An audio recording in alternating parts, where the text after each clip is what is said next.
Net न चलने के चलते यहाँ पर क्यों है, फिलहाल हरियाणा दिल्ली बॉर्डर के बीच हम खड़े हैं। यहाँ पर जो है नेटवर्क प्रॉब्लम भी काफ़ी है, लेकिन आपको बता दें जहाँ आज किसान नेताओं का जनप्रतिनिधि मंडल और सरकार के बीच वार्ता बेनतीजा रही और विज्ञान भवन में लंबी वार्ता चली, जिसके चलते अब 3 तारीख का इंतजार है और यहाँ पर लगातार किसानों से बातचीत करेंगे। जहाँ जो किसान नेता हैं उनका जो मांगे थी, मुख्य मांगे थी, वो जो किसान नेताओं ने यहाँ पर सार्वजनिक तौर पर की थी। लेकिन कहीं ना कहीं एक बात जो अभी हमारे पास जो इनपुट आ रहे हैं, इसके बाद जो है टिकैत से यहाँ पर अब सरकार मुलाकात करेगी। लेकिन जहाँ लाखों की संख्या में हरियाणा जो है यहाँ पर सिंगू बॉर्डर की यदि बात की जाए तो लाखों की संख्या में किसान लगातार पहुंचे हैं। 12 से 13 किलोमीटर तक का लंबा जाम है और जहां 7वां दिन यहाँ हो चुका है और बावजूद उसके किसान लगातार अपनी मांगों को लेकर अड़े हुए हैं। और ऐसे में अब जो है फैसला, आगामी फैसला जो है वो यहाँ पर सार्वजनिक तौर पर किसान नेता लेंगे। लेकिन आपको बता दें कि 7 दिन होने से जहाँ दूसरी तरफ 3 तारीख को सरकार वार्ता के लिए यहाँ पर बातचीत कर रही थी, बावजूद यहाँ बुराड़ी बुलाने का यहाँ पर बात की गई थी, लेकिन बावजूद यहाँ पर किसानों ने नेशनल हाईवे जो सिंगू बॉर्डर है यहाँ पर सबसे पहले यहाँ पर जो है जाम किया था और आगामी रणनीति जो बनाई गई थी कि दिल्ली को चारों तरफ से सीज किया जाए। ऐसे में किसान हमारे साथ मौजूद हैं, हम जानेंगे कि यहाँ पर जो आज किसान नेताओं की और सरकार के प्रतिनिधिमंडलों की जो है बातचीत हुई, बेनतीजा रही, क्या कुछ कहना चाहेंगे, क्या मांगे रखी गई थी और इसमें क्या बातचीत निकल के आई है। देखिए सर, जैसे आपको पता ही है हमारे जो प्रतिनिधि हैं वो हमारे गए थे, जैसे गुरनाम सिंह चड़ूनी है और भी हमारे सारे साथी गए हुए थे वहाँ पे उनसे बातचीत करने के लिए। आपको पता है सरकार के भी कान पे जूं भी नहीं सरकी। बट आपको ये बताना चाहूँगा, जैसे भी हरियाणा सरकार में पूरी तरह से हलचल मच चुकी है।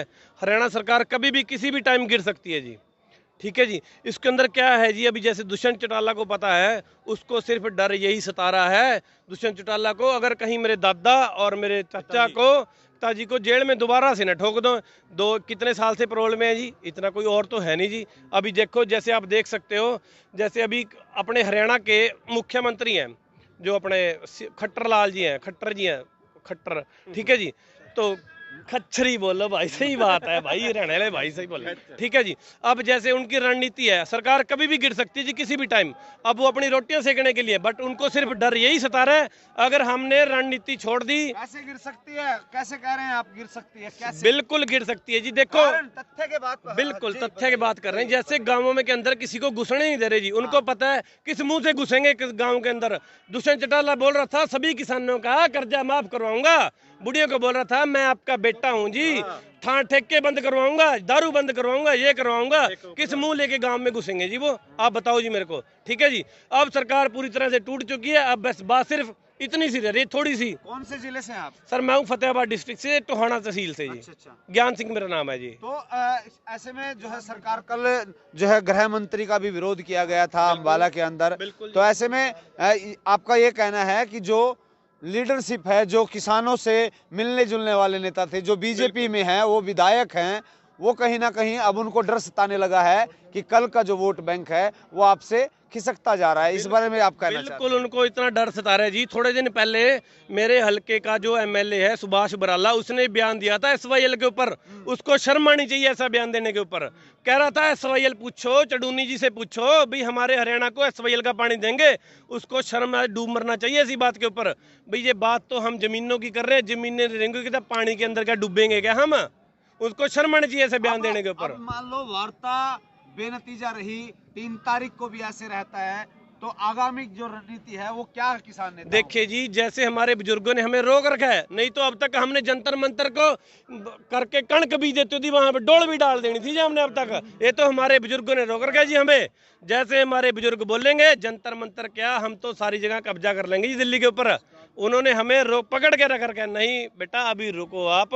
बुजुर्ग हमारे रणनीति के लिए और हमारे ऐसे थपथपाने के लिए हैं, काम करने के लिए हम नौजवान हैं जी, छाती पे गोली खाएंगे यहाँ पे। अब वो पहले बड़ा टाइम चला गया जी, अनशन के ऊपर बैठे रहो, कोई बात होगी तो ठीक है, नहीं होगी तो ठीक है। अब तो पार्लियामेंट भी घेरेंगे जैसे हमारे बुजुर्ग देश करेंगे जी।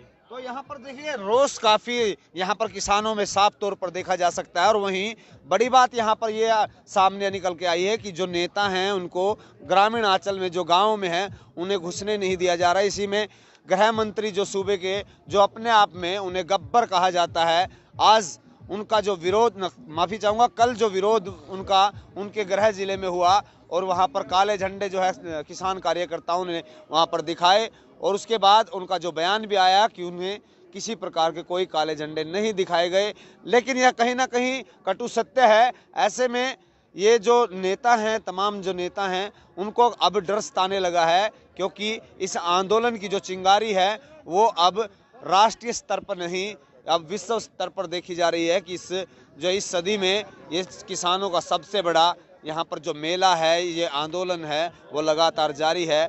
अब इसमें कौन झुकेगा, सरकार या किसान, ये तो देखने वाली बात होगी, ये भविष्य के घर में है। बहरहाल आज की जो बैठक है, जो किसान और सरकार के प्रतिनिधि मंडलों के बीच हुई, वो बेनतीजा रही। तमाम खबरें हम आपको लगातार हम दिखाते रहेंगे, लगातार हमें अपनी प्रतिक्रिया देते रहें। हम तमाम लोगों से भी बातचीत आपको कराएंगे और आपको बता दें कि अपनी प्रतिक्रिया कमेंट बॉक्स, और 3 तारीख का इंतजार रहेगा कि सरकार इस पर क्या बातचीत और क्या वार्ता करती है। तमाम खबरों के लिए बने रहे सिटी तहलका के साथ। शुक्रिया।